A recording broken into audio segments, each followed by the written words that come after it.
training যেখানে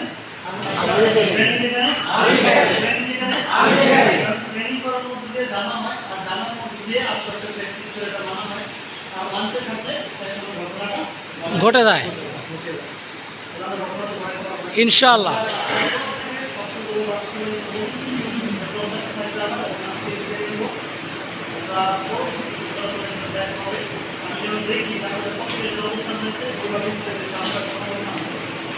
ঠিক আছে